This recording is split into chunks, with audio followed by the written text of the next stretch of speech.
Why don't you ride in the Imperial? Oh, that did it. Let's go.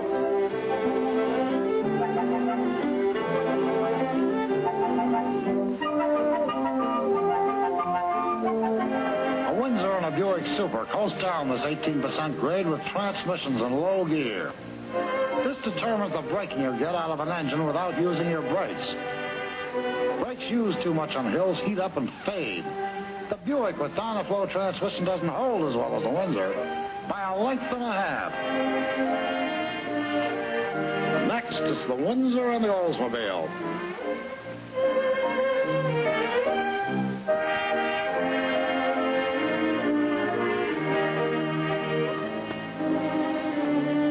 This engine braking test is pretty much a test of transmissions.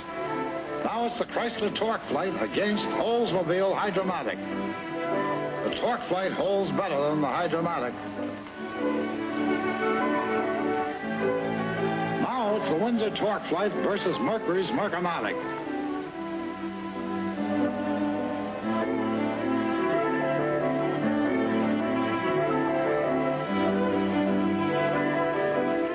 This particular quality doesn't mean much on the level, but on hilly driving it means a whale of a lot.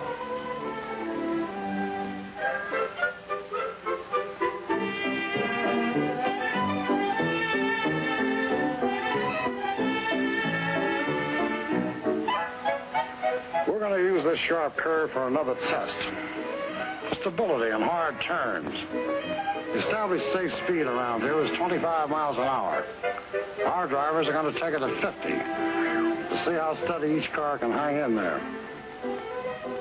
Here comes the Windsor, and around the corner like a West Point cadet. And now the Buick Super. The rear end breaks loose. Next, the Oldsmobile. It holds a little better, but the rear end still breaks away some. The Mercury. The driver each time makes every effort to follow the same pattern, but all cars don't react the same. Here's the New Yorker, hugging the curve as if it was on a track. No sway, no lean, no breakaway. The Buick Roadmaster, on airbags you pay extra for. Not much difference between this car and the Buick Super, is there? Now the Imperial is glued to the road and corners as flat as a bookkeeper's chest. This is the Cadillac on coil springs. Again the rear end breaks loose. And last, Lincoln. Why don't the Chrysler slide off the road? The answer is torsion air.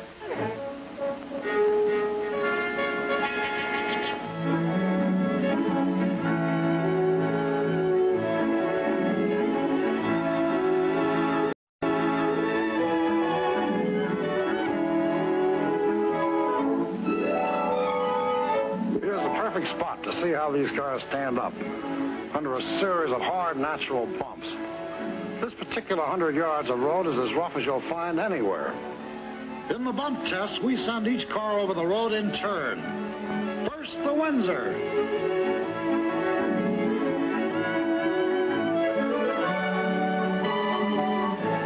Now the Oldsmobile. It really noses down after the first bump.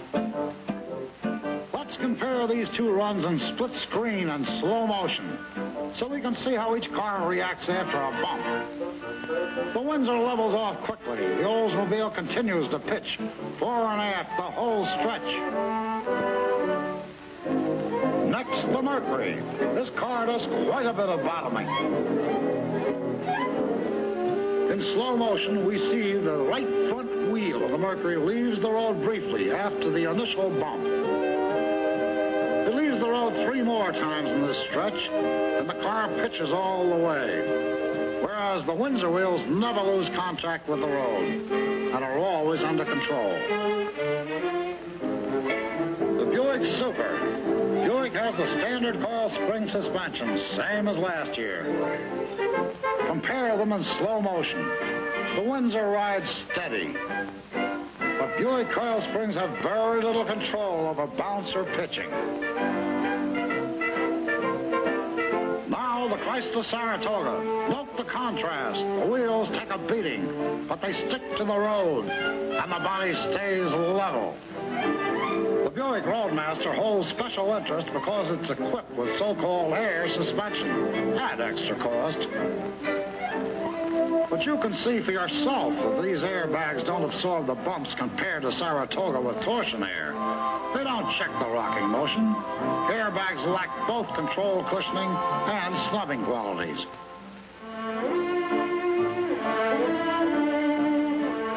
Want to see something pretty?